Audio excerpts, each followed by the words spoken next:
Hi friends, സൂസീസ് കിച്ചണിലേക്ക് എല്ലാവർക്കും സ്വാഗതം. ഇന്ന് ഞാനിവിടെ ഉണ്ടാക്കാൻ പോകുന്നത് ചക്കക്കുരു പൊടിയാണ്. അതിന് വേണ്ടി ഞാൻ കുറച്ച് ചക്കക്കുരു എടുത്ത് പുഴുങ്ങി ഒരു ദിവസം വെയിൽ ഒളിച്ചതാണ്. പുഴുങ്ങിയിട്ട് ഒരു ദിവസം വെയിൽ ഒളിച്ചത് എന്നിട്ട് ഇതുപോലെ നമ്മൾ തൊണ്ട് ഇങ്ങനെ പൊളിച്ചെടുക്കണം. ഒരു ദിവസം വെയിൽ ഒളിക്കണം, എന്നിട്ട് തൊണ്ട് പൊളിച്ചെടുക്കണം.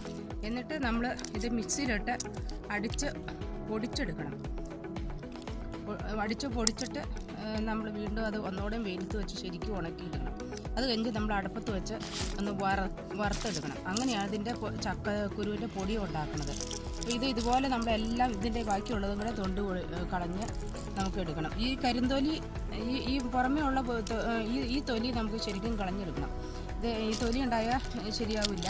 അപ്പം ഈ തൊലിയെല്ലാം നമ്മൾ കളഞ്ഞ് എടുത്തിട്ട് വേണം ഇത് ചക്കക്കുരു മിക്സിയിലിട്ട് പൊടിച്ചെടുക്കാനായിട്ട്. ശരിക്കും ഉണങ്ങിയിട്ടുണ്ടെങ്കിൽ മിക്സിയിലിട്ട് പൊടിച്ചാൽ പൊടിയുമില്ല. അല്ലെങ്കിൽ പിന്നെ മില്ലിൽ കൊണ്ടുപോയാൽ പൊടിച്ചെടുക്കാൻ നല്ലത്. ഇപ്പോൾ നമുക്ക് ആവശ്യത്തിന് കുറച്ച് ഉണ്ടാക്കുന്നതിന് നമുക്ക് മിക്സിയിലിട്ട് പൊടിച്ചെടുക്കാവുന്നതേ ഉള്ളൂ. അപ്പം നമ്മുടെ ചക്കക്കുരു ഇവിടെ നല്ലതുപോലെ ഞാൻ പൊടിച്ചെടുത്തിട്ടുണ്ട്. ഇത് ചക്കക്കുരു ഞാൻ ഒരു ദിവസം പുഴുങ്ങിയിട്ട് ചക്കക്കുരു ഒരു ദിവസം വെയിലത്ത് വെച്ച് വെള്ളം ഒരു ദിവസം വെക്കണമെന്നില്ല, വെള്ളം ഒന്ന് തുറന്ന് കിട്ടിയാൽ മതി. എന്നിട്ടൊന്ന് പൊടിക്കണം. അത് കഴിഞ്ഞിട്ട് നമ്മൾ ഒന്നുകൂടെ ഉണക്കുക, അല്ലെങ്കിൽ പൊടിച്ച് അരിച്ചെടുക്കാൻ പറ്റുമെങ്കിൽ അരിച്ചെടുക്കുക. ഒരുവിധം ഒരു ദിവസമൊക്കെ ഉണക്കുവാണെങ്കിൽ നമുക്കത് പൊടിച്ചിട്ട് അത് അരിച്ചെടുക്കാൻ പറ്റും. എന്നിട്ട് ഉണക്കിയെടുത്താൽ വറുത്തെടുക്കുക, അല്ലെങ്കിൽ വെയിലത്ത് വെച്ച് ഉണക്കുകയോ ചെയ്താൽ മതി. അപ്പം ഞാനിത് ഒരു ദിവസം ഉണക്കിയിട്ട് വെയിലത്ത് മിക്സിയിലിട്ടൊന്ന് ഒരുവിധം ഒന്ന് പൊടിച്ചിട്ട്, ശരിക്കും പൊടിച്ചില്ല, ഒരുവിധം പൊടിച്ചു കഴിഞ്ഞിട്ട് വെയിലത്തിട്ട് ശരിക്കും നല്ലതുപോലെ ഉണക്കി. അത് കഴിഞ്ഞിട്ട് ഞാൻ വീണ്ടും മിക്സിയിലിട്ട് ഉണക്കി അരിച്ചെടുത്തതാണിത്. അപ്പോൾ ഈ പൊടി കൊണ്ട് ഞാൻ പുട്ടുണ്ടാക്കി. നല്ലതാണ്. അല്പം അരിപ്പൊടിയും കൂടെ കൂട്ടിയിട്ടാണ് ഉണ്ടാക്കിയത്. അരിപ്പൊടി കൂട്ടിയില്ലെങ്കിലും ഉണ്ടാക്കാം. ഇതിന് നമുക്ക് നല്ല കറിയൊക്കെ വേണം. അതുപോലെ തന്നെ തേങ്ങയും ഒക്കെ ഇട്ട് നല്ലതുപോലെ ഇടണം. എന്നാലാണ് അതിൻ്റെ ശരിയായ ടേസ്റ്റ് കിട്ടുള്ളൂ. പിന്നെ ഇതൊക്കെ ചക്കക്കുരു ഞങ്ങളുടെ പുറംതൊലി മാത്രമാണ്, കുരുത്തോലി എന്ന് പറയുന്നത്, അത് മാത്രമേ കളഞ്ഞിട്ടുള്ളൂ. മറ്റേ ചുവരൊന്നും ചുമന്ന തൊലിയൊന്നും കളഞ്ഞിട്ടില്ല. ആ തൊലിയോട് കൂടിയാണ് പൊടിച്ചു വച്ചിരിക്കുന്നത്. അപ്പോൾ ഇങ്ങനെയാണ് ചക്കക്കുരു പൊടി ഉണ്ടാക്കുന്നത്. ഈ ചക്കക്കുരു പൊടി നമുക്ക് പല കാര്യങ്ങൾക്കായിട്ട് നമുക്ക് ഉപയോഗിക്കാം. ചക്കപ്പൊടിയുടെ കൂടെ നമുക്കിത് ചക്കക്കുരു പൊടികളും കൂട്ടിയിട്ട് ഉണ്ടാക്കാം. ചക്കക്കുരു പൊടി പിന്നെ അങ്ങനെ പല കാര്യങ്ങൾക്കും എന്തും ഉണ്ടാക്കാം. നമുക്ക് ഈ ചക്കക്കുരു ഒരു ദിവസം വെയിലത്ത് വെച്ചിട്ട് പൊടിച്ച് എടുക്കുകയാണെങ്കിൽ ശരിക്കും പൊടിച്ച് മിക്സിയിലിട്ടിട്ട് അരിച്ചെടുക്കണം.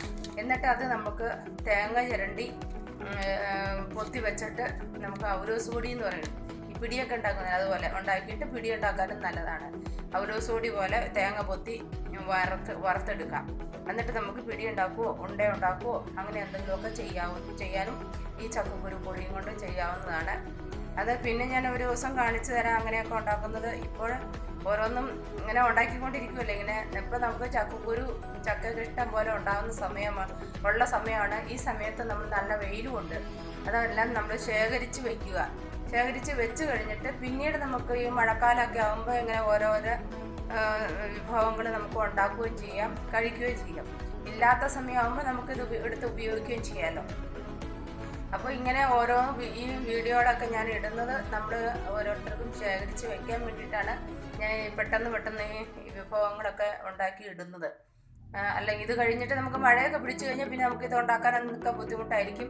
പിന്നെ അന്നേരം വേണേൽ ചക്കക്കുരു ഉണ്ടാക്കണമെങ്കിൽ നമ്മൾ അടുപ്പിലൊക്കെ വെച്ച് വറുത്തിട്ട് പൊടിച്ച് ഒക്കെ എടുക്കണം. അതൊക്കെ ഭയങ്കര ബുദ്ധിമുട്ടാണ്. ഞാൻ കഴിഞ്ഞ തവണ ചക്കക്കുരു പൊടി ഉണ്ടാക്കിയത് പച്ചയ്ക്ക് അതിൻ്റെ തൊലി കളഞ്ഞിട്ട് വറുത്തിട്ടാണ് ഞാൻ പൊടിച്ചെടുത്തത്. അങ്ങനെയാണ് ചക്കക്കുരു പൊടി കഴിഞ്ഞ തവണ ഉണ്ടാക്കിയത്.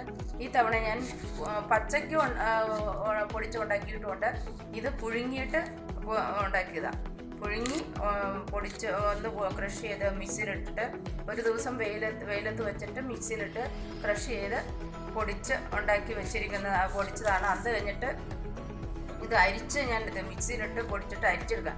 ഉരുളുള്ളവർക്ക് ഉരുളിയിലിട്ട് ഇടിച്ച് പൊടിച്ചെടുക്കാം. ഇന്നലെ ഞാൻ ക്രഷ് ചെയ്യാൻ നേരത്തായപ്പോഴത്തേക്ക് കരണ്ട് പോയി. എന്നിട്ട് പിന്നെ ഉരുളിയിലിട്ടാണ് പൊടിച്ച് വെയിലത്ത് കൊണ്ടുപോയി ഇട്ടത്. അല്ലെങ്കിൽ വെയിലത്തിട്ടില്ലെങ്കിലും കുഴപ്പമില്ല. നമ്മൾ അരിച്ച് ശരിക്കും നമ്മൾ അരിയൊക്കെ ഉരുളിലൊക്കെ ഇട്ട് അടിച്ച് ഇങ്ങനെ ഇടിച്ച് പൊടിച്ചെടുക്കും പോലെ എന്നിട്ട് അരിച്ചെടുത്തിട്ട് നമ്മൾ വറുത്തെടുത്താൽ മതി. ഉരുളി എല്ലാം എന്തെങ്കിലും വെച്ച് നമ്മൾ പുട്ടിനൊക്കെ വറക്കും പോലെ വറുത്ത് നല്ലതുപോലെ ഇച്ചിരി മുറുക്കത്തിന് വറുത്ത് വെച്ചിരുന്നാൽ മതി. കേടൊന്നും ആവുമൊന്നുമില്ല. ഇത് എത്ര നാളിരുന്നാലും കേടാവില്ല. ഞാൻ കഴിഞ്ഞ പ്രാവശ്യം വെച്ചായിരുന്നു ചക്കക്കുരുപ്പൊടി ഉണ്ടാക്കി, ചക്കപ്പൊടി ഉണ്ടാക്കിയായിരുന്നു. ഇപ്പോഴും എൻ്റെ കയ്യിൽ കഴിഞ്ഞ അവിടുത്തെ ചക്കപ്പൊടി ഇപ്പോഴും ഉണ്ട്. ഇത് നമ്മൾ കുറച്ച് മതി. കുറച്ചെടുക്കുമ്പോഴത്തേക്കും നമുക്കത് കുതിർന്ന് കഴിയുമ്പോൾ അധികമായിട്ട് വരും. പിന്നെ നമ്മൾ ഇതിൻ്റെ കൂടെ അല്പം അരിപ്പൊടിയൊക്കെ ചേർത്തല്ലേ ഉണ്ടാക്കണേ. അപ്പോൾ പിന്നെ നമ്മളത് പെട്ടെന്ന് തീർന്നൊന്നും പോകില്ല. ഇപ്പം തന്നെ ഞാനൊരു 10-15 കിലോ ചക്കപ്പൊടി ഞാൻ ഉണ്ടാക്കി വെച്ചിട്ടുണ്ട്. ഇപ്പോൾ ചക്ക ഇഷ്ടം പോലെ ഉള്ള സമയമല്ലേ, അതുകൊണ്ട്. ഇനിയിപ്പോൾ ചക്ക മൂത്ത് കഴിഞ്ഞാൽ മഴയും പിടിച്ചു കഴിഞ്ഞാൽ പിന്നെ നമുക്കൊന്നും ചെയ്യാൻ പറ്റില്ല, വെറുതെ ചാടി പോവുള്ളൂ. അപ്പോൾ അതുകൊണ്ട് ഞാൻ ഇങ്ങനെയൊക്കെ ഉണ്ടാക്കി വെക്കുന്നതാണ്. ഷുഗർ രോഗികൾക്കും ഇതൊക്കെ ഈ ചക്കക്കുരുപ്പൊടി എന്ന് പറഞ്ഞാൽ ക്യാൻസർ രോഗികൾക്ക് വരെ നല്ലതാണെന്നാണ് പറയണത്. ചക്കക്കുരു അതാരും എടുക്കില്ല, ഇതൊക്കെ പള്ളക്കളിയാണ് ചെയ്യാറ്. അപ്പം ഞാനിപ്പോൾ ഇതൊക്കെ ഇങ്ങനെ ഓരോന്നും നമുക്ക് ചക്ക ഉപയോഗപ്പെടുത്താൻ വേണ്ടിയിട്ടാണ് ഞാൻ ഇതൊക്കെ കാണിച്ചു തരുന്നത്. ചക്കയുടെ ഒരു ഭാഗം പോലും നമുക്ക് കളയാനില്ല. ഞാൻ എന്താണെന്ന് വെച്ചാൽ ചക്ക വെട്ടിയിട്ടുണ്ടെങ്കിൽ അതിൻ്റെ ഇങ്ങനെ ചേർത്തെടുത്തിട്ട് അതിൻ്റെ ചകിണി മാറ്റും. ചകിണിയും പാടയും കൂടി എടുത്തിട്ട് ഞാനത് ആടിന് അല്ലെങ്കിൽ കോഴിക്കോ മുയലിനൊക്കെ കൊടുക്കും.